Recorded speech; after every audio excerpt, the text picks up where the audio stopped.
इन lectures में आपको केवल प्योर लर्निंग कंटेंट मिलेगा, कोई इधर उधर की बातें नहीं, कोई कमेंट्स नहीं, कोई कुछ नहीं।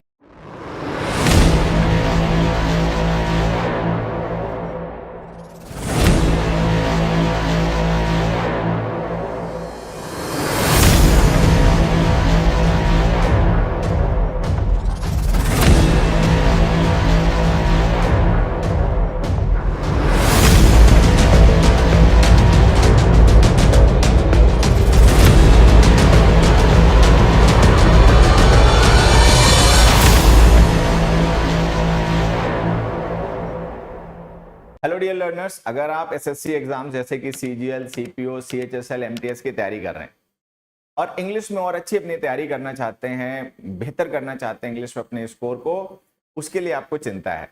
तो आपकी इस चिंता को दूर करने के लिए, आपकी तैयारी में आपकी मदद करने के लिए हम लेकर आ रहे हैं एसएससी अभिनय मैथ्स यूट्यूब चैनल पर इंग्लिश का एक रिकॉर्डेड बैच, जिसमें आपका ग्रामर, रीडिंग कॉम्प्रिहेंशन और वोकैब इन सबकी तैयारी करवाई जाएगी।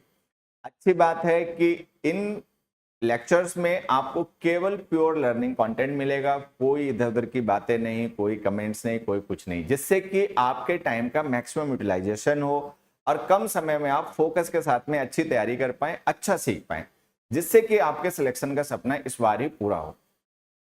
तो ये क्लासेस आपको मिलेंगी रोज सुबह 9 बजे। तो हमसे जुड़ना ना भूलें, एसएससी अभिनय मैथ्स यूट्यूब चैनल पर रोज सुबह 9 बजे। अच्छी तैयारी करें, अच्छा सीखें और अपने सपनों को पूरा करें। All the best dear learners. Good morning dear learners, कैसे हैं सभी? आ जाइए, क्लास स्टार्ट करते हैं। चलो, पहला क्वेश्चन देखो, सभी लोग आंसर बताओ। Experts observation is that between hydraulic and nuclear power plants latter is the most efficient। Correction, इस सेंटेंस के किस पार्ट में रिक्वायरमेंट है करेक्शन की और क्या करेक्शन करना है? More efficient. देखो मैं बताता हूं दो चीजें। यहां पर आप देखोगे तो हमने लिखा हुआ है बिटवीन हाइड्रोलिक, ये थिंग 1 हो गया, और न्यूक्लियर पावर प्लांट्स, ये थिंग 2 हो गया। तो दो तरीके के न्यूक्लियर प्लांट्स की, पावर प्लांट्स की बात हो रही है। एक हाइड्रोलिक, और हाइड्रोलिक सही वर्ड लिखा है, चलो, और एक न्यूक्लियर पावर प्लांट। अब हम कह रहे हैं कि इनमें से जो बाद वाला है वो ज्यादा एफिशिएंट है। तो दो चीजें समझो। एक तो जब आपको दो में से बाद वाले को रेफर करना होता है तो हम उसके लिए केवल लेटर नहीं यूज करते हैं, हम यूज करते हैं द लेटर। तो एक तो लिखो द लेटर, ठीक। दूसरी बात, यहां पे जो द मोर एफिशिएंट लिखा है ना, इसको हटा के लिखो more efficient. The letter is more efficient. तो मोर एफिशिएंट क्यों लिखा, समझ में आ गया? क्योंकि हम कंपैरिजन दो में कर रहे हैं, हाइड्रोलिक और न्यूक्लियर पावर प्लांट्स। तो दो तरीके के पावर प्लांट्स हैं जिनका हम कंपैरिजन कर रहे हैं। तो जब हम कंपैरिजन दो में करते हैं किसी एक को दूसरे से, तो वहां पर कंपैरेटिव डिग्री के एडजेक्टिव एडवर्ब्स लिखने पड़ते हैं। तो the most efficient superlative degree है, कंपैरेटिव डिग्री बनाओगे तो मोर एफिशिएंट हो जाएगा, ठीक है। और दूसरी बात कि जब हम दो में से बाद वाले को रेफर करने के लिए लेटर यूज करते हैं, LATER, तो उसके साथ में द आर्टिकल जरूर लिखा करो, द लेटर। द लेटर का मतलब दो में से बाद वाला। द फॉर्मर, द फॉर्मर का मतलब दो में से पहले वाला, ठीक। एक क्वेश्चन लिख रहा हूं, सारे बच्चे आंसर बताएंगे। ये किसी पेपर में है वो क्वेश्चन है, पेपर का ही फोटोकॉपी बच्चे मतलब स्क्रीनशॉट भेजा है। We don't know exactly when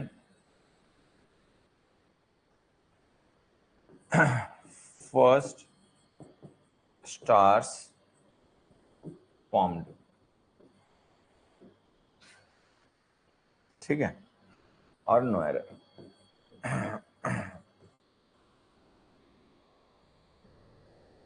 ये हो गया हमारा डी पार्ट, ये हो गया ए पार्ट, ये हो गया बी पार्ट, और ये हो गया सी पार्ट। चलो, ये किसी पेपर में आया हुआ क्वेश्चन है, बच्चे ने स्क्रीनशॉट शेयर किया, ठीक। आंसर बताओ।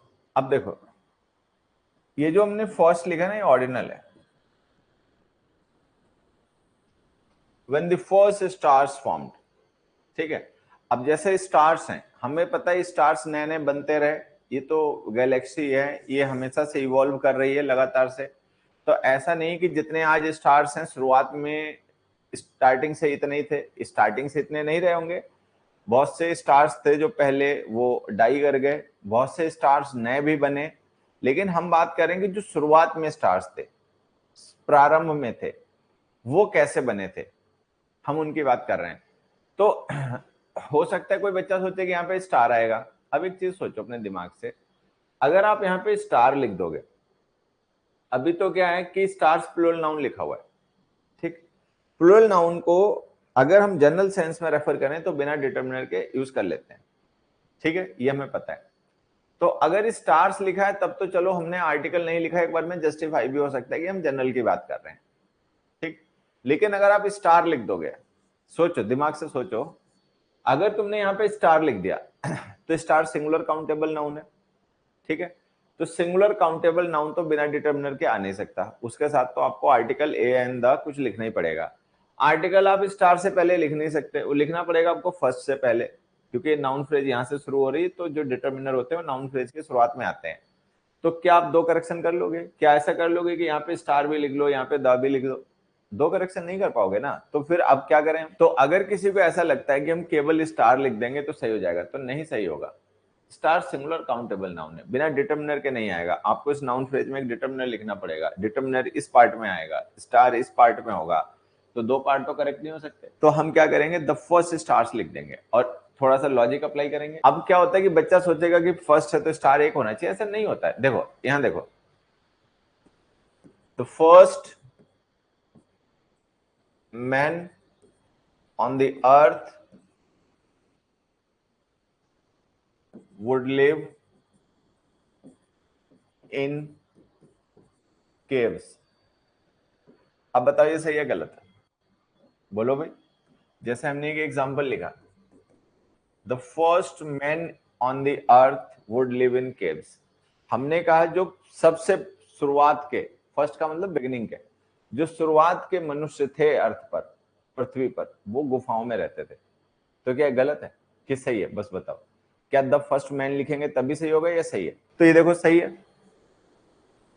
तो कुल मिला के ये जो क्वेश्चन है ना, we don't know exactly when the first star formed, तो बहुत से लोग हैं वो सी पार्ट को टिक मार के आए। क्यों? क्योंकि उन्होंने ये देखा कि फर्स्ट के साथ स्टार लिखेंगे, ठीक है, लेकिन उन्होंने खोपड़ी नहीं यूज की कि अगर स्टार लिख दोगे तो फिर द आर्टिकल कैसे लिख पाओगे बी पार्ट में, और बिना द आर्टिकल के आप स्टार सिंगुलर काउंटेबल नाउन को जस्टिफाई कर नहीं पाओगे, तो फिर तो गलत है ना। ठीक है, चलो अगले क्वेश्चन पे। He arrogantly believes that he is so intelligent to make a mistake. अब हमने कहा कि वो पर्सन एरोगेंटली ऐसा बिलीव करता है कि वो बहुत ज्यादा इंटेलिजेंट है कि गलती नहीं करेगा, ठीक। अब मुझे लगता है तुम में से केवल रिवाइज करवा रहा हूँ, बाकी एग्जांपल देने का कोई फायदा नहीं, क्योंकि सब बच्चे जानते होंगे। सबको पता होगा कि जब हम सो एडवर्ब यूज करते हैं तो इसके साथ हम लिखते हैं that clause, to adverb use करते हैं तो इसके साथ हम लिखते हैं इन्फिनिटिव फ्रेज, ठीक है, ये सबको पता है। अभी हमारा क्वेश्चन है, इसमें देखो हमने यहाँ पे लिखा so intelligent to make a mistake. अब हम इसे दो तरीके से सही कर सकते हैं। एक तरीका तो हम सो हटा के इसकी जगह टू लिख दें, he arrogantly believes that he is too intelligent to make a mistake. या अगर हमने सो लिख रखा है तो हम बाद में दैट क्लॉज लिख दें, he arrogantly believes that he is so intelligent that he can not make a mistake. अब बताओ हम क्या करें, that he can not make a mistake लिखें, बाद वाला पार्ट सी पार्ट करेक्ट करें, या बी पार्ट में जो सो है उसकी जगह टू लिखें? बताओ क्या करें? बाद वाला, करेक्शन बाद वाला, ठीक है। तो हम यहां पे लिखेंगे that he can not make a mistake. तो जब कभी ऐसा लगे कि हम किसी एक सेंटेंस को दो तरीके से करेक्ट कर सकते हैं तो करेक्शन बाद वाला, he arrogantly believes that he is so intelligent that he cannot make a mistake। तो इन्फिनेटिव फ्रेज को दैट क्लॉज में चेंज करो, ठीक है। अब मान लो ये फिल इन द ब्लैंक्स का क्वेश्चन होता, यहाँ पे ब्लैंक दे रखा होता और यहाँ पे टू मेक अ मिस्टेक लिखा होता, और यहाँ पे ब्लैंक दे रखा होता और हमें ऑप्शन वेरी, सो, टू ऐसे दे रखे होते, तो फिर हम क्या करते? तो फिर हम उन ऑप्शंस में से एक पिक करते हैं। तो ये सबको ध्यान रखना है कि हमेशा करेक्शन बाद वाला किया करो। इंग्लिश को हम पढ़ते हैं लेफ्ट टू राइट, तो जो लेफ्ट से हम पढ़ते हुए आते हैं वो बेसिस होता है, उसके बेसिस पर हम आगे अगर कोई मिस्टेक हमें लगे तो हम करेक्शन करते हैं। ऐसा नहीं होता कि हमें मिस्टेक मिली यहाँ पर और हमने वापस जाके वहां पे करेक्शन कर दिया। भाई यहाँ मिस्टेक मिली तो यहाँ करेक्शन करो, अब वापस जाके करेक्शन क्यों कर रहे हो। अगले देखो, एक क्वेश्चन है, मान लो इसमें मैं तुमसे ऐसे पूछ दूं, he is dash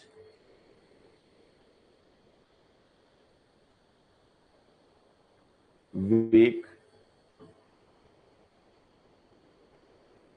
to defeat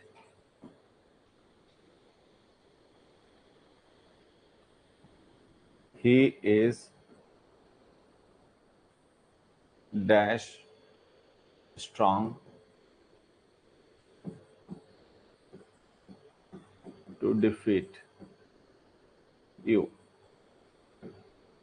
ठीक है, अब इसके लिए मैं आपको ऑप्शन दे देता हूं। सो वेरी टू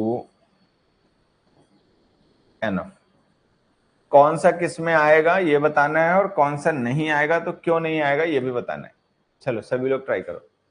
अब देखो, ये जो सो होता है ना, ये दैट क्लॉज के साथ यूज होता है। यहां पर हमने इन्फिनिटिव फ्रेज लिख रखी है, तो अगर इन्फिनिटिव फ्रेज लिख रखी है, एक मिनट बच्चों, अगर हमने इन्फिनिटिव फ्रेज लिख रखी है तो एक चीज तो कंफर्म है कि सो नहीं आएगा, गलत हो गया। अच्छा, ये जो वीक लिखा है हमने या स्ट्रॉन्ग लिखा है, ये एडजेक्टिव है।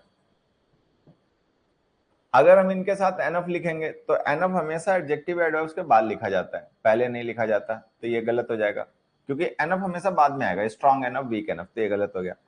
अब टू का यूज हम करते हैं नेगेटिव मीनिंग के लिए, वेरी का यूज करते हैं पॉजिटिव मीनिंग के लिए। ठीक है, अगर कोई पर्सन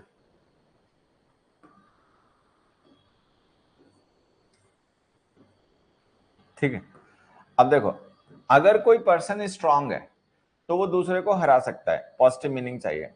अगर कोई पर्सन कमजोर है तो वो दूसरे को नहीं हरा सकता, नेगेटिव मीनिंग चाहिए। तो जहां पर नेगेटिव मीनिंग चाहिए वहां लिखो आप टू, जहां पे पॉजिटिव मीनिंग चाहिए वहां लिख दो आप वेरी।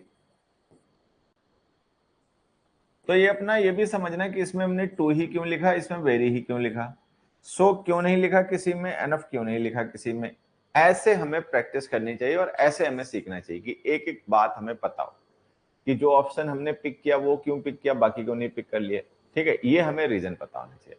तो हम लिखेंगे he is too weak to defeat you, तो he is too weak to defeat you का मतलब हो गया कि he is so weak that he can not defeat you, कि वो इतना कमजोर है कि वो आपको नहीं हरा सकता, नेगेटिव मीनिंग। और he is very strong to defeat you का मतलब he is so strong that he can defeat you, वो इतना स्ट्रॉन्ग है कि आपको हरा सकता है। The pollution situation this year is worse than that prevailed in the last year। हमने कहा कि इस साल जो पॉल्यूशन की हालत है, सिचुएशन है, वो पिछले साल जो थी उससे खराब है। ठीक, अब देखो सारे बच्चे जानते होंगे कि इल और बैड ये दो वर्ड हो गए, एडजेक्टिव और एडवर्ब होते हैं। इनकी कंपैरेटिव डिग्री होती है वर्स और सुपरलेटिव डिग्री होती है वर्स्ट। ठीक है, तो यहाँ पे हम कंपैरिजन कर रहे हैं इस साल की पॉल्यूशन सिचुएशन का पिछले साल की पॉल्यूशन सिचुएशन से, तो कंपैरेटिव डिग्री लिखनी पड़ेगी। बाकी ध्यान से देखो, दैट देन लिखा हुआ भी है, तो अगर देन लिखा हुआ है तो आपको कंपैरेटिव डिग्री लिखनी पड़ेगी, कंपैरेटिव डिग्री वर्स होती है। ठीक है, तो ये सबको ध्यान रखना है कि कंपैरेटिव डिग्री वर्स है, सुपरलेटिव डिग्री वर्स्ट है। अगले क्वेश्चन पे आ जाओ, सेंटेंस इंप्रूवमेंट। आंसर बताओ सभी लोग, सभी लोग इसका आंसर बताएं। Such people never have and never will be trusted, कि ऐसे लोगों का ना तो कभी ट्रस्ट किया गया है ना ही कभी किया जाएगा। हाँ, वर्स एग्जैक्टली बच्चे, बैड वर्स वर्स्ट होता है, बैड की कंपेरेटिव डिग्री वर्स होती है। सभी लोग आंसर बताएं। Such people never have and never will be trusted. अब देखो इसमें नो इंप्रूवमेंट तो ऑप्शन ही नहीं है, तो कहने का मतलब जो लिखा है वो तो गलत हो गई होगा। ठीक है, मान लो हम अपनी तरफ से नो इंप्रूवमेंट एक ऑप्शन दे देते हैं, मान लो हम अपनी तरफ से, क्योंकि हमें समझना है ना कि जो लिखा है वो गलत क्यों है, तो हमें तो ये भी समझना है, तो हम यहाँ पर एक नो इंप्रूवमेंट ऑप्शन अपनी तरफ से दे देते हैं।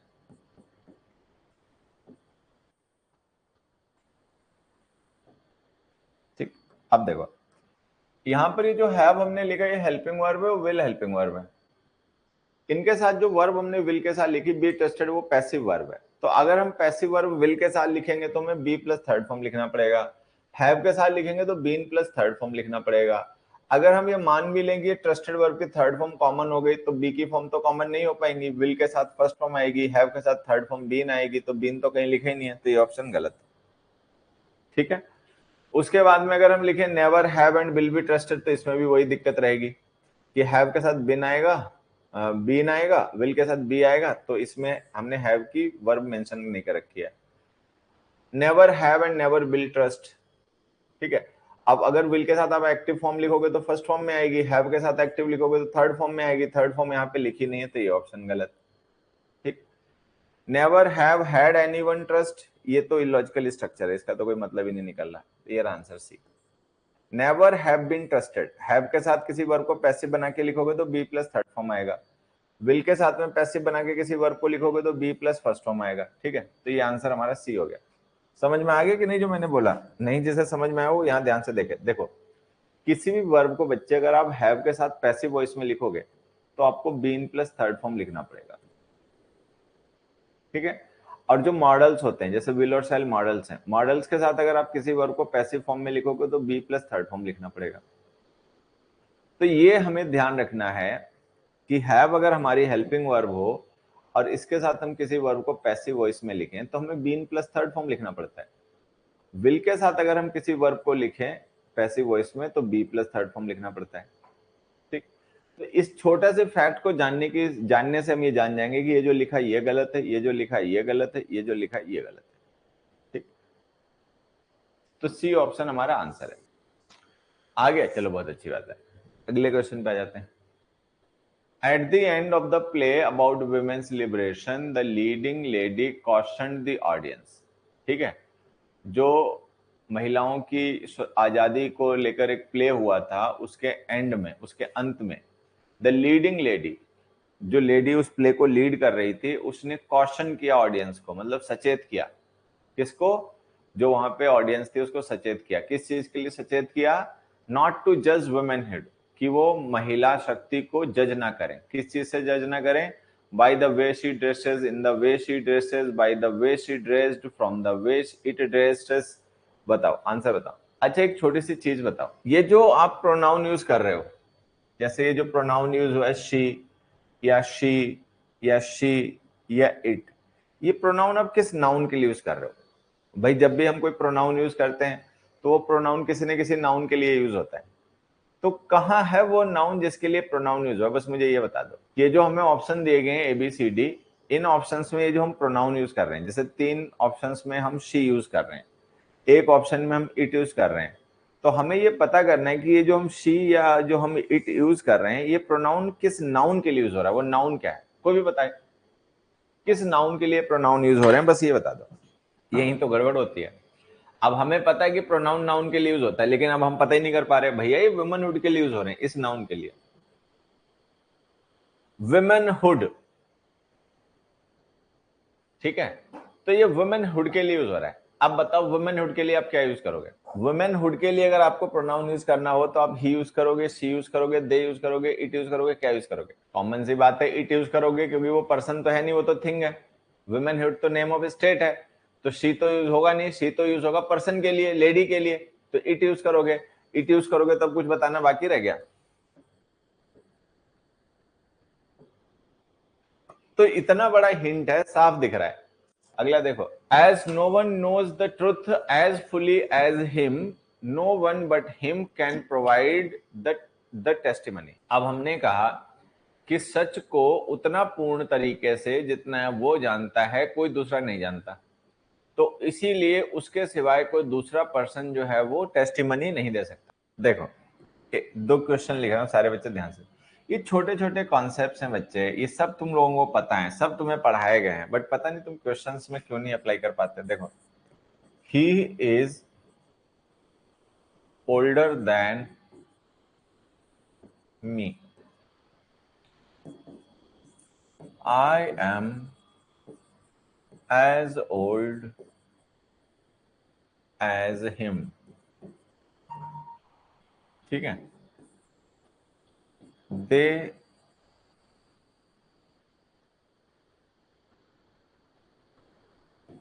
he was between you and he क्या she D everyone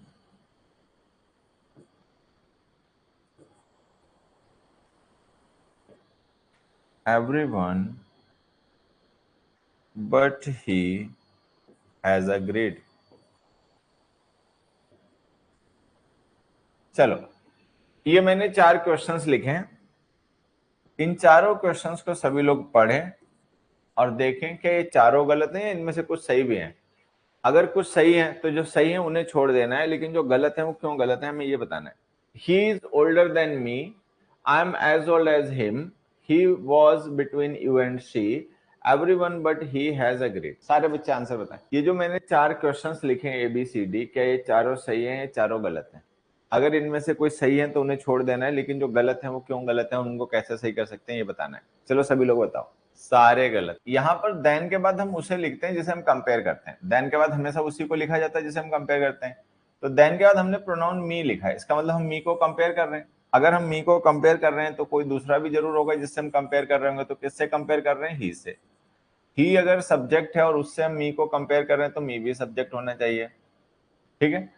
यहां पर हमने कंपेरेटिव डिग्री लिखी थी, यहां पे हमने कंपेरेटिव डिग्री नहीं लिखी, सिमिली यूज किया एज ओल्ड एज। इसका भी यूज कंपेरिजन में करते हैं। तो इसके बाद हमने हिम लिखा है, तो इसका मतलब हम हिम का कंपेरिजन कर रहे हैं। अगर हम हिम का कंपेरिजन कर रहे हैं तो किससे कंपेरिजन कर रहे हैं? कोई तो होगा, तो वो है आई। आई सब्जेक्ट है। अगर हम सब्जेक्ट से कंपेरिजन कर रहे हैं हिम का, तो ये हिम भी सब्जेक्ट ही होगा, क्योंकि सेम काइंड ऑफ थिंग्स का ही कंपेरिजन होता है। तो अगर ये मी सब्जेक्ट है तो फिर आपने आई क्यों नहीं लिखा? अगर ये हिम सब्जेक्ट है, ठीक है, तो आपने ही क्यों नहीं लिखा?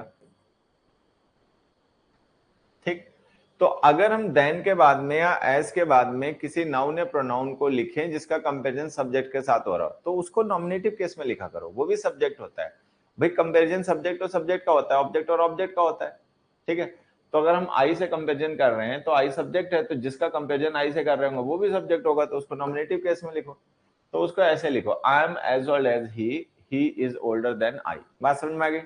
अब इन दोनों क्वेश्चंस पे आ जाओ। बाकी जो दोनों क्वेश्चंस हैं इनमें आप देखोगे जो बिटवीन है ये प्रेपोजिशन है। प्रेपोजिशंस के बाद जो भी हम नाउन या प्रोनाउन लिखते हैं वो प्रेपोजिशन के ऑब्जेक्ट होते हैं। ठीक है। अब यहां पर हमने क्या कर रखा है, एंड कंजंक्शन की मदद से 2 ऑब्जेक्ट लिख रखे हैं। ठीक है। तो आपको समझना ये कि जो ऑब्जेक्ट होता है वो चाहे किसी वर्ब का हो और चाहे किसी प्रेपोजिशन का हो, उसको ऑब्जेक्टिव केस में लिखना पड़ता है। ऑब्जेक्टिव केस शी नहीं होता है, हर होता है। उसी तरीके से ये जो बट वर्ड हमने लिखा है, अगर हम कभी एक्सक्लूजन शो करने के लिए इसका यूज करें, ठीक है, तो ये बट जो होता है ये कंजंक्शन नहीं, प्रेपोजिशन हो जाता है। अगर ये प्रेपोजिशन हो गया तो इसके बाद में जो हम नाउन या प्रोनाउन लिखते हैं वो इसका ऑब्जेक्ट हो जाता है। अब जैसे हमने जो ही लिखा वो इस प्रेपोजिशन का ऑब्जेक्ट है। अगर ये ही प्रोनाउन इस बट प्रेपोजिशन का ऑब्जेक्ट है तब तो इसे ऑब्जेक्टिव केस में लिखना चाहिए, तो हिम लिखो। तो बट का मतलब जब भी एक्सक्लूडिंग होता है तो ये प्रेपोजिशन होता है, इसका लिखे गए नाउन या प्रोनाउन इसके ऑब्जेक्ट होते हैं।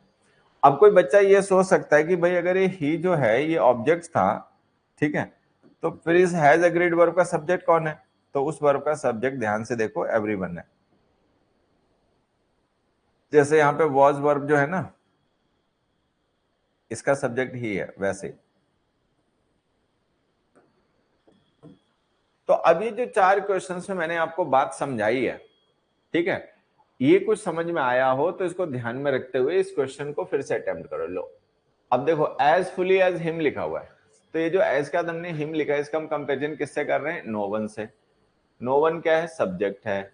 अगर नो वन सब्जेक्ट है तो ये भी सब्जेक्ट होगा, नॉमिनेटिव केस में आना चाहिए था ही, हमने हिम लिख रखा है तो ये गलत है।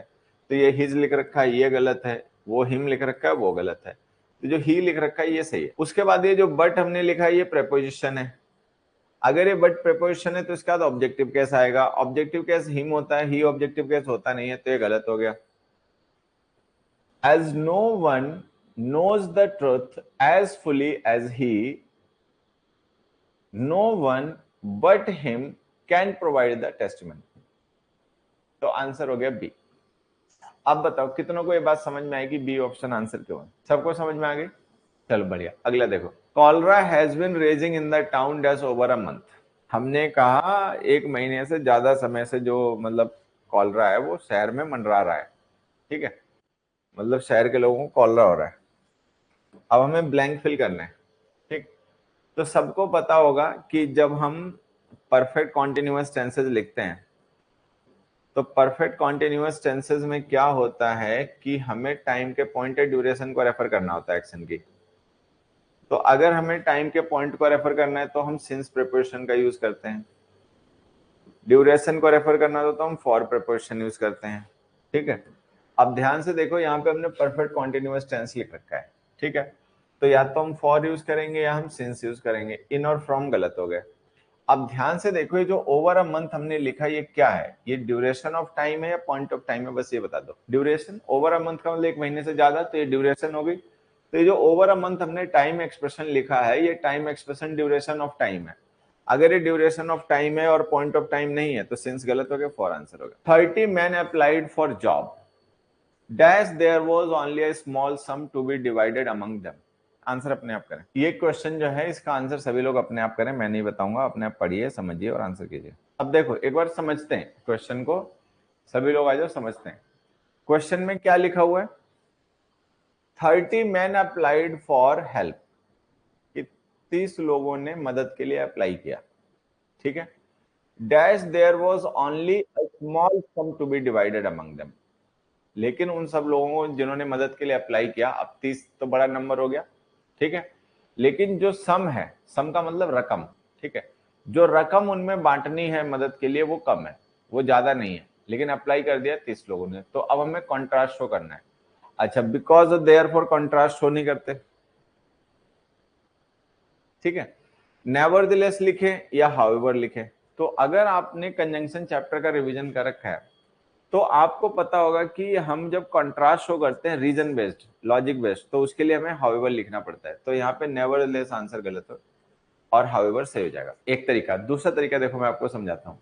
ये जो हाउएवर है ना, ये कहीं ना कहीं पे कॉन्ट्रास्टिंग रीजन को, ऑपोजिट रीजन को, ठीक है, जैसे दो होता है ना उस तरीके से रेफर करता है। नेवरदलेस जो होता है ये ऑपोजिट रिजल्ट को, ठीक है, जैसे येट होता है ना उस तरीके से सिचुएशन में यूज किया जाता है। तो आप ये मान सकते हैं कि नेवरदलेस जो होता है, ठीक है, ये येट को और जो हाउएवर होता है वो रीजन को रिप्रेजेंट करता है। तो हाउएवर एक तरीके से दो का सब्स्टिट्यूट होता है, नेवरदलेस येट का सब्स्टिट्यूट होता है।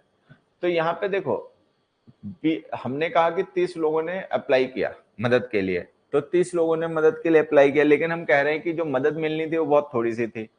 तो ये कॉन्ट्रास्टिंग रीजन हो गया। अगर मदद बहुत ज्यादा मिलनी हो और उसके लिए ज्यादा लोग अप्लाई करें तो समझ में आता है। अगर बहुत छोटी रकम है जो मदद के लिए बांटी जानी है और उसके लिए भी लोग ज्यादा अप्लाई कर दे रहे हैं, तो रकम का छोटा होना कॉन्ट्रास्टिंग रीजन हो गया। रकम बहुत ज्यादा होना जो है वो लॉजिकल रीजन है कि भाई बहुत बड़ी रकम थी, मदद में बांटी जानी थी, तो बहुत ज्यादा लोगों ने अप्लाई कर दिया, तो वो लॉजिकल रीजन हो जाता है कि मदद बहुत बड़ी थी।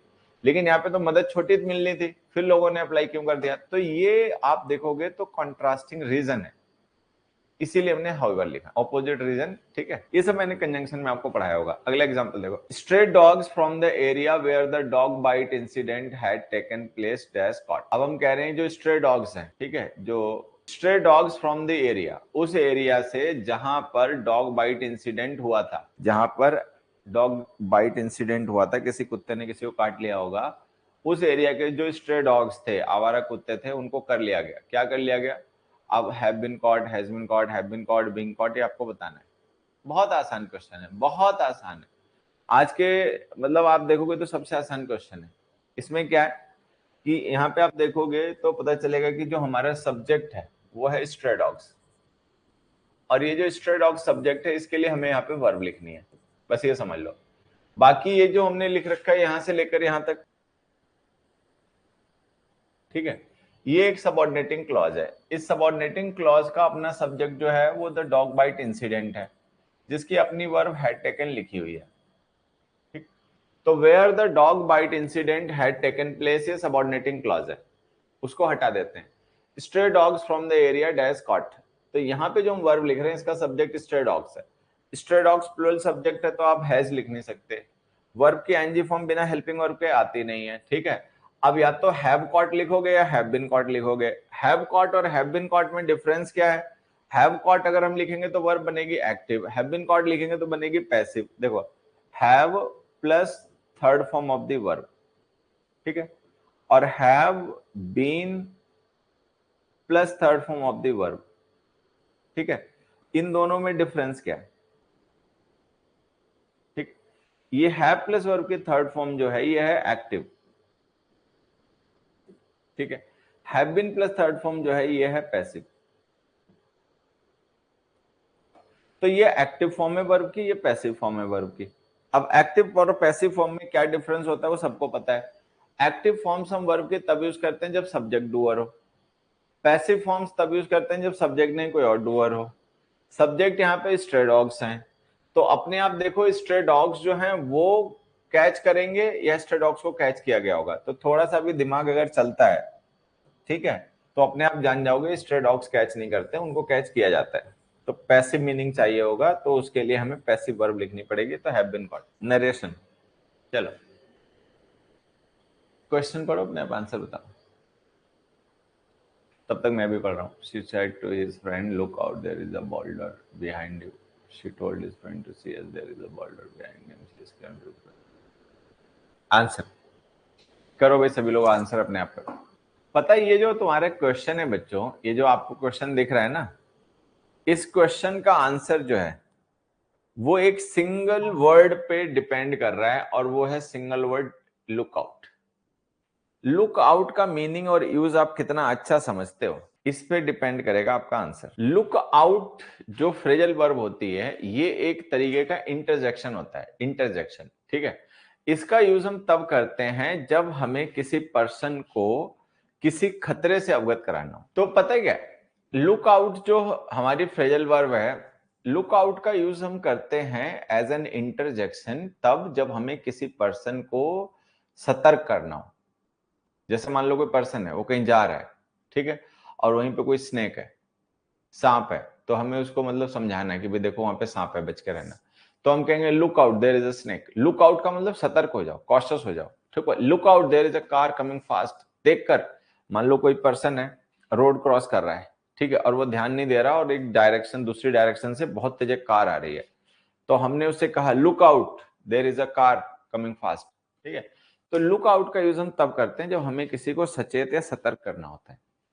अब अगर ये आपको लुक आउट का मीनिंग पता है, ठीक है, तो ये आंसर, बाकी सब गलत, अपने आप गलत। तो D option, she cautioned his friend that there was a boulder behind him। boulder का मतलब था भारी पत्थर। मान लो कोई लोग हैं पहाड़ों पे घूमने गए, पीछे से कोई पर्सन ने फोटो खिंचा रहा है और उसके पीछे से कोई बड़ा पत्थर लुढ़कता हुआ आ रहा है ऊपर से, ठीक है। boulder का मतलब बड़ा पत्थर, ठीक है। तो ये आंसर हो जाएगा she cautioned his friend that there was a boulder behind him। अगले पे जाओ। Doctor the patient cried, patient मतलब क्राई किया। Please tell me how much time I have, कृपया मुझे बताइए मेरे पास कितना समय है। ठीक, डॉक्टर से पेशेंट ने पूछा कि भाई डॉक्टर साहब बता दो मेरे कितना टाइम बचा हुआ है। The patient pleaded the doctor how much time she will have. The patient exclaimed to the doctor that how much time she had. The patient pleaded with the doctor to tell her how much time she had. The patient cried to the doctor that how much time had she। ये main clause past में ना, pleaded verb लिखी past indefinite tense की। अगर main clause past में तो ये subordinating clause future या प्रेजेंट टेंस में नहीं आ सकती, ये लोग गलत हो गया, ठीक है। यहां देखो ये लिखा the patient cried to the doctor that how much time had see, तो ये जो हमने दैट हाउ मच टाइम लिखा है सबऑर्डिनेटिंग क्लॉज है। सबऑर्डिनेटिंग क्लॉज हमेशा असर्टिव फॉर्म में लिखी जाती हैं, हम लोग कई बार ऐसे क्वेश्चंस प्रैक्टिस कर चुके हैं। तो जो हैड है वो सी से पहले कैसे आ गया भाई, वर्ब या हेल्पिंग और सब्जेक्ट से पहले कैसे आ गई, तो ये गलत हो गया। फिर हमने लिखा the patient exclaim to the doctor, ये एक्सक्लेमेशन नहीं है, ये एक्सक्लेमेशन थोड़ी है। एक्सक्लेमेशन तब होता है जब हमें अत्यधिक खुशी की वजह से, अत्यधिक दुख की वजह से, अत्यधिक आश्चर्य की वजह से कोई हमें अभिव्यक्ति दे, तो ये एक्सक्लेमेशन तो है ही नहीं, तो ये लो। तो जब ये पता चल गया कि तीन गलत हैं तो चौथा अपने आप आंसर हो गया। The patient pleaded with the doctor, patient ने डॉक्टर से गिड़गिड़ाया, ठीक है, किस लिए? To tell her how much time she had, कि वो डॉक्टर उसको बता दे कि उसके पास अब कितना समय बचा हुआ है। He did not give up the fight even though he was badly bruised. Bruised का मतलब होता है चोट लग जाना, जैसे कोई पर्सन गिर पड़ता है ना तो उसके खरोंच वगैरह लग जाती हैं, चोट लग जाती है, तो उसको कहते हैं ब्रूजिंग, ठीक है। अब he did not give up the fight, मतलब उसने हार नहीं मानी, ठीक है, फाइट से उसने गिव अप नहीं किया। Even though he was badly bruised, badly bruised हो गया, बड़ी उसके चोट लग गई, खरोचे लग गए, लेकिन उसने हार नहीं मानी। चलो आंसर बताओ। वॉइस में क्या होता है सबको पता है, एक बड़ा सीधा सा फंडामेंटल मैं आपको बता देता हूं, देखो सबको पता भी होगा वैसे तो, ठीक है, कि वॉइस में होता क्या है बच्चे, कि जो डिफरेंट टेंसेस होते हैं, मान लो आपने प्रेजेंट इंडेफिनिट टेंस है, उसकी वर्ब का आप पैसे बना रहे हो, ठीक है, या पास्ट इंडेफिनिट टेंस की वर्ब है, आप उसका पैसे बना रहे हो, ठीक, या फ्यूचर इंडेफिनिट टेंस की वर्ब है, आप उसका पैसे बना रहे हो, या मान लो कोई परफेक्ट टेंसेस की वर्ब है, आप उसका पैसे बना रहे हो, या कॉन्टिन्यूअस टेंसेस की वर्ब है, आप उसका पैसे बना रहे हो, ठीक है, या मॉडल वर्ब्स के साथ में लिखे गए वर्ब का आप पैसे बना रहे हो। तो यही सिचुएशन हो सकती है, प्रेजेंट इंडेफिनिट टेंस का पैसिव, पास्ट इंडेफिनिट का, फ्यूचर इंडेफिनिट का, परफेक्ट टेंसेस का, कॉन्टिन्यूअस टेंसेस का, या मॉडल वर्ब्स के साथ लिखे गए वर्ब का पैसिव बना रहे हो, ठीक है। अब सबको पता है कि जब हम किसी वर्ब का पैसिव बनाते हैं तो हमें उसको वर्ब को थर्ड फॉर्म में लिखना पड़ता है बी की फॉर्म के साथ में, ये सबको पता है। अब प्रेजेंट इंडेफिनिट टेंस की वर्ब का जब हम पैसिव बनाते हैं तो हम क्या करते हैं, इज एम आर के साथ, जो कि बी की फर्स्ट फॉर्म होती है ना, इज एम या आर, इनमें से किसी एक का यूज सब्जेक्ट के नंबर के अकॉर्डिंग करके फिर मेन वर्ब की थर्ड फॉर्म लिख देते हैं, तो ये बन गया प्रेजेंट इंडेफिनिट टेंस का पैसिव। पास्ट इंडेफिनिट टेंसेस में क्या होता है कि वर्ब की सेकंड फॉर्म यूज होती है, तो हम बी की सेकंड फॉर्म वॉज या वर में से किसी एक को सब्जेक्ट के नंबर के अकॉर्डिंग यूज करने के बाद में मेन वर्ब की थर्ड फॉर्म लिख देते हैं, बन गया पास्ट इंडेफिनिट टेंस का पैसिव, ठीक है। फ्यूचर इंडेफिनिट में मॉडल्स यूज होते हैं, फ्यूचर इंडेफिनिट टेंस होता है ना, तो उसमें विल शेल मॉडल्स यूज होते हैं। अच्छा, मॉडल्स के साथ में हमेशा बेस फॉर्म लिखी जाती है, कोई भी मॉडल आप यूज करते हो तो उसके साथ आप वर्ब की बेस फॉर्म लिखते हो हमेशा, ठीक। तो फ्यूचर इंडेफिनिट टेंस में जो विल और शेल मॉडल्स होते हैं उनकी वजह से हम बी की बेस फॉर्म उसके साथ लिखते हैं, बी की बेस फॉर्म बी खुद ही होती है, फिर मेन वर्ब की थर्ड फॉर्म लिख देते हैं, तो ये फ्यूचर इंडेफिनिट का पैसिव बन गया। परफेक्ट टेंसेस में मेन वर्ब की थर्ड फॉर्म यूज होती है, तो हम बी की थर्ड फॉर्म बीन लिखने के बाद में फिर मेन वर्ब की थर्ड फॉर्म लिख देते हैं, पैसिव बन गया। कॉन्टिन्यूअस टेंसेस में वर्ब की आईएनजी फॉर्म यूज होती है, तो हम बी की आईएनजी फॉर्म बीइंग लिखने के बाद में मेन वर्ब की थर्ड फॉर्म लिख देते हैं, बन गया पैसिव, ठीक है। मॉडल वर्ब्स के साथ बेस फॉर्म यूज होती है, बी की बेस फॉर्म बी खुद ही होती है, तो उसको लिखने के बाद फिर हम मेन वर्ब की थर्ड फॉर्म लिख देते हैं, बन गया पैसिव। तो यहां पर ही अगर हम ये छोटी सी बात याद रख पाए, एक्टिव पैसिव तो वैसे भी आसान होता है, सारे बच्चों को पता ही होता है, लेकिन अगर हम ये छोटी सी बात याद रख पाए, देखो कि मॉडल्स के साथ हमेशा वर्ब की बेस फर्स्ट फॉर्म आती है, ये ध्यान रखना है। कोई भी वर्ब जब आप पैसिव बनाते हो तो आपको उस मेन वर्ब को तो हमेशा ही थर्ड फॉर्म में लिखना पड़ता है, ठीक है, वो तो कंफर्म है कि थर्ड फॉर्म में ही आएगी, लेकिन उससे पहले आपको एक बी की फॉर्म लिखनी पड़ेगी।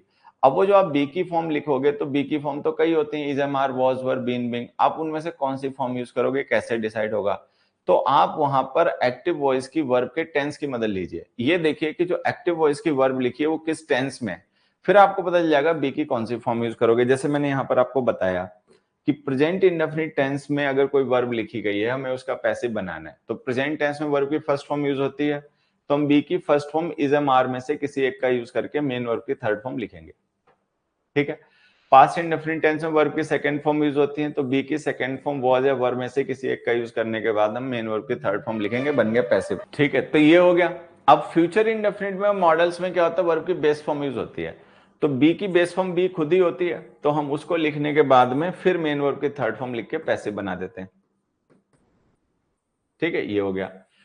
अब परफेक्ट टेंसेस में मेन वर्ब की थर्ड फॉर्म यूज होती है, तो हम बी की थर्ड फॉर्म बीन लिखने के बाद में फिर मेन वर्ब की थर्ड फॉर्म लिख के पैसिव बना देते हैं। कॉन्टिन्यूअस टेंसेस में वर्ब की आईएनजी फॉर्म यूज होती है, तो बी की आईएनजी फॉर्म बीइंग लिखने के बाद फिर हम मेन वर्ब की थर्ड फॉर्म लिख देते हैं, तो पैसिव बन जाता है, ठीक। तो कुल मिला के अगर हम ये ध्यान रख पाए कि कौन से टेंस में वर्ब की कौन सी फॉर्म यूज होती है, तो हम पैसिव वॉइस में वही बी की फॉर्म यूज करके फिर मेन वर्ब की थर्ड फॉर्म लिख के पैसिव बना देते हैं। ठीक है, ये बेसिक सी बातें सबको ध्यान रखनी है। दूसरी बात, एक्टिव से पैसिव या पैसिव से एक्टिव बनाते समय डोंट चेंज द टेंस और द मीनिंग। टेंस या मीनिंग सेंटेंस का ना बदलें, चाहे आप एक्टिव से पैसिव बनाएं और चाहे पैसिव से एक्टिव बनाएं, टेंस और मीनिंग नहीं चेंज होना चाहिए। पास्ट इंडेफिनिट पास्ट परफेक्ट ना बने, बस ये ध्यान रखना है। अब अगर ये छोटी छोटी बातें में ध्यान रह जाएं तो यहां देखो, ये जो हमने क्वेश्चन लिखा है, ये डिड नॉट गिव अप लिखा है, ये पास्ट इंडेफिनिट टेंस में है एक्टिव वॉइस। अब अगर ये पास्ट इंडेफिनिट टेंस में है तो जब हम वॉइस चेंज करेंगे, ठीक है, तो पास्ट इंडेफिनिट ही रखेंगे, लेकिन ध्यान से देखो ये तो पास्ट परफेक्ट है, तो ये ऑप्शन गलत। ठीक है, ये वॉज नॉट बीइंग गिवन है, ये पास्ट कॉन्टिन्यूअस का पैसिव है, गलत। ठीक है, ये वॉज नॉट गिवन अप है, ये डिड नॉट गिव अप है, इसमें हमने पैसिव नहीं बनाया, ये अभी भी एक्टिव लिखा हुआ है, गलत। ये आंसर सी। तो ए ऑप्शन इसलिए गलत है क्योंकि उसमें हमने वर्ब को पैसिव नहीं बनाया, वो वर्ब अभी भी एक्टिव है। बी ऑप्शन इसलिए गलत है कि उसमें भी वर्ब एक तो पैसिव नहीं बनी और दूसरा टेंस चेंज हो गया। एक्टिव से पैसिव है, पैसिव से एक्टिव में टेंस नहीं चेंज होता। ठीक है, डी ऑप्शन इसलिए गलत है, उसमें हमने लिख रखा was not being given up, being लिख रखा है तो इसका मतलब ये कॉन्टिन्यूअस टेंस का पैसिव है, लेकिन हमारा ओरिजिनल क्वेश्चन तो इंडेफिनिट टेंस का था, तो ये टेंस क्यों चेंज हो गया, तो डी ऑप्शन गलत हो गया। अब आप ध्यान से देखोगे तो ये जो हमने वॉज नॉट गिवन अप लिखा हुआ है, ठीक है, और ये जो डिड नॉट गिव अप लिखा हुआ है, ठीक है, ये दोनों सेम टेंस है। ये भी टेंस पास्ट इंडेफिनिट है, ठीक है, एक्टिव वॉइस में है, और ये भी टेंस पास्ट इंडेफिनिट है पैसिव वॉइस में, मतलब ये दोनों ही पास्ट इंडेफिनिट हैं, बस एक्टिव और पैसिव का डिफरेंस है। ठीक, चल अगले पे जाओ। We should avoid tranquilizers in order to have a sound mental health. ठीक है, अच्छी नींद, अच्छी मेंटल हेल्थ के लिए हमें ट्रैंकुलाइजर्स जो है उनको अवॉइड करना चाहिए। ट्रैंकुलाइजर्स क्या होते हैं आप लोग जानते होंगे। ट्रैंकुलाइजर्स इंजेक्शंस होते हैं, जैसे कोई पर्सन है या कोई एनिमल है, वो अगर बहुत वायलेंट है, बहुत एग्रेसिव है, ठीक है, अनकंट्रोल्ड बिहेवियर कर रहा है, तो उसको ट्रैंकुलाइजर्स दे दिए जाते हैं। ठीक है, ट्रैंकुलाइजर्स देने से क्या होता है कि वो शांत हो जाता है, शिथिल हो जाता है। ठीक, तो यहाँ पे यही कहा जा रहा है कि we should avoid tranquilizers. Tranquilizers हमें नहीं लेने चाहिए। ठीक है, बहुत से लोग होते हैं उनको घबराहट सी होती है, नींद नहीं आती है, ठीक है, हार्ट बीट तेज हो जाती है, तो वो ट्रैंकुलाइजर ले लेते हैं, लेकिन वो हमें नहीं करना चाहिए। चलो आंसर बताओ। अब देखो यहाँ पे आप देखोगे तो जो हमारी एक्टिव वर्ब लिखी है वो लिखी है शुड अवॉइड। शुड अवॉइड ये एक्टिव है, शुड मॉडल है, तो हमने क्या पढ़ा था कि मॉडल्स के साथ लिखी गई वर्ब का जब हम पैसिव बनाते हैं तो बी प्लस थर्ड फॉर्म लिख के पैसिव बनाते हैं, बी प्लस थर्ड फॉर्म। तो शुड अवॉइड लिखा है तो हमें शुड बी अवॉइडेड लिखना पड़ेगा। पैसिव बनाने के लिए हमें क्या लिखना पड़ेगा, शुड बी अवॉइडेड। ठीक है, यहाँ पे सीधे शुड के साथ थर्ड फॉर्म अवॉइडेड लिख दी, जो कि आ नहीं सकती, गलत। यहाँ पे शुड बीन अवॉइडेड लिख दी, गलत। यहाँ पे शुड बी अवॉइडेड लिखा है और यहाँ पे शुड बी अवॉइड लिखा है, बी के साथ वर्ब की थर्ड फॉर्म लिखनी पड़ेगी, यहाँ पे हमने फर्स्ट फॉर्म लिख रखी, तो ये गलत हो गया आंसर। तो हमें लिखना पड़ेगा tranquilizers should be avoided by us in order to have a sound mental health. तो आंसर हो गया डी। तो अब एक काम करते हैं बच्चों, आज की क्लास हम यहीं पे एंड कर रहे हैं। मुझे थोड़ा सा हल्का सा आज फीवर फील हो रहा है और अभी एक क्लास और भी लेनी है 2 बजे से, तो अगर रेस्ट कर लेता हूँ, सही हो गया तो 2 बजे वाली क्लास लूंगा, नहीं तो मुझे लगता है आज उसकी भी शायद कहीं छुट्टी ना करनी पड़ जाए। तो कुल मिला के ये है कि अपना पढ़ते रहिए, स्टडी कंटिन्यू रखिए और कोशिश कीजिए कि आपका जो सिलेबस है, जो भी आपने पढ़ा होगा, ठीक है, तैयारी करते समय अगर पॉसिबल हो तो उसका एक बार रिवीजन कर लो एग्जाम से पहले पहले। और ये जो हर एक चैप्टर में जब हम पढ़ते हैं ना, तो जैसे हम कुछ क्वेश्चंस डिस्कस करते हैं, कुछ कॉन्सेप्ट डिस्कस करते हैं, लेकिन उससे पहले हर एक चैप्टर के कुछ ना कुछ बेसिक्स होते हैं। तो कोशिश करो कि वो जो चैप्टर्स के बेसिक्स आपने पढ़े थे कोचिंग लेते समय, ठीक है, या यूट्यूब से या कहीं भी, तो उनका एक बार क्विक रिवीजन कर लो। बेसिक्स याद रहेंगे तो आप नए क्वेश्चंस जो पेपर में मिल जाएंगे वो भी डील कर पाओगे। अगर हम बेसिक्स भूल जाएंगे और बेसिक कॉन्सेप्ट ऑफ फंडामेंटल्स हमारे दिमाग से निकल जाएंगे, ठीक है, तो फिर अगर हमें कोई नया क्वेश्चन मिल गया या कोई थोड़ा टेढ़ा क्वेश्चन मिल गया तो हम उसमें परेशान हो जाएंगे और हमें दिक्कत हो जाएगी।